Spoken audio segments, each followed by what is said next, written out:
First tonight, a grieving family is pleading for help after they say their loved one was wrongfully detained last week.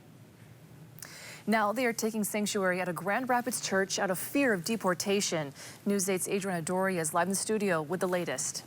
Brian, Amber, the family of Carlos Menjivar was joined by local organizations seeking his release, and they claim he was taken into custody by alleged ICE agents just days before he was scheduled to leave the country. It's heartbreaking that we have to be here with a family that, since they come to this country, they've been doing what immigration asked them to do, and still continue terrorizing. A family seeking answers and pleading for help after they say their loved one, Carlos Menjivar, was wrongfully detained in Grand Rapids last week during what they say was a routine check-in at the Intensive Supervision Appearance Program office known as ISAP. Carlos was asked to come to this ISAP office with his paperwork, so his passport, and approve of them leaving. They had verbally agreed with the ISAP office to departure this Saturday. Hema Lowe, an immigration advocate in the area, says that Carlos and his family had agreed and planned to leave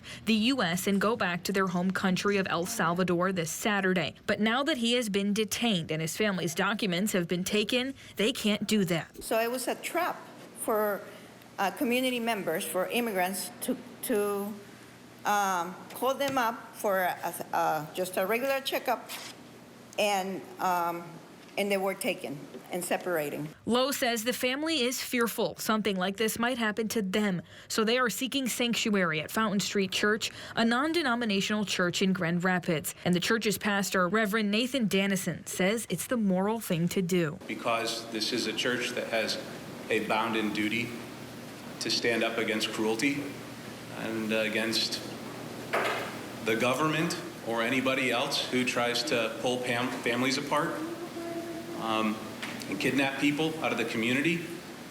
Our understanding of our responsibility is pretty clear. As these advocates continue to fight and apply pressure, they say they have three demands. 1, release Carlos before Saturday so he can go home to his home country. 2, give the family back their passport and documents so they can do so. And 3, mark Carlos as voluntary departure and not as deported status. I want to commend the bravery of this family. They are here in public denouncing what's happening to them.